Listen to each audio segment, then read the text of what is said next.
Et ensuite, par rapport à ça, on verra si dans ce contrat-là, c'est quelque chose d'autorisé pour nous ou c'est une chose qu'il faut délaisser.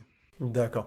Concernant aussi les transactions qui sont très répandues à notre époque et dans lesquelles les musulmans sont parfois tombés, il y a ce qu'on appelle l'achat avec leasing, donc par le leasing. Est-ce que tu pourrais nous éclaircir, Akhi Bilal, sur le jugement du leasing et est-ce que c'est autorisé ou non?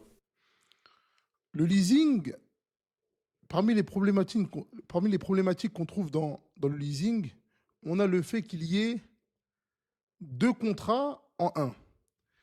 Et parmi les paroles sur lesquelles je me suis arrêté, on a la parole de Cheikh Suleiman Al-Rouhaili, qu'Allah le préserve, qui nous dit les savants, ils ont divergé par rapport au contrat du leasing. Mais ce qui en ressort, c'est qu'il est interdit parce qu'il y a deux contrats dans un, et ces deux contrats qui ont des conditions différentes. C'est-à-dire qu'on a le contrat d'achat et on a le contrat de location. Et les deux sont mélangés. Et ça fait que, au final, on a deux contrats dans un. Donc ici, on a une problématique. Et ce qu'il en sort par rapport à ça, c'est qu'on n'a pas le droit de réunir deux contrats en un. Donc c'est pour cette raison-là que le leasing, c'est-à-dire location, qui après, à la fin, finit par l'achat, est une chose qui est interdite. Il finit Mais, ou pas, Akhi Bilal, hein? Parce que des fois, en fait, dans un leasing, c'est un contrat qui est automatique location-achat. À la fin, oui. la personne, elle peut choisir de ne pas acheter. Mais ça ne change rien que les deux contrats sont présents au début.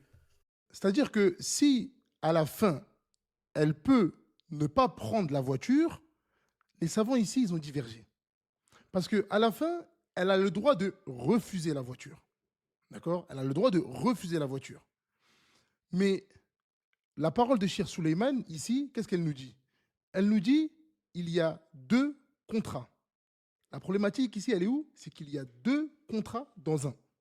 Donc, même si la personne, à la fin, elle peut ne pas prendre la voiture, la problématique, elle est toujours présente parce qu'il y a deux contrats. Donc, il faudrait séparer les deux, c'est-à-dire, on a le premier contrat de location, et à la fin, si tu as envie de l'acheter, à ce moment-là, tu fais un deuxième contrat ou tu fais une deuxième transaction où est-ce que vous tombez d'accord et tu achètes la voiture. Que ce soit pas ambigu pour les gens qui comprennent que le problème, c'est la base.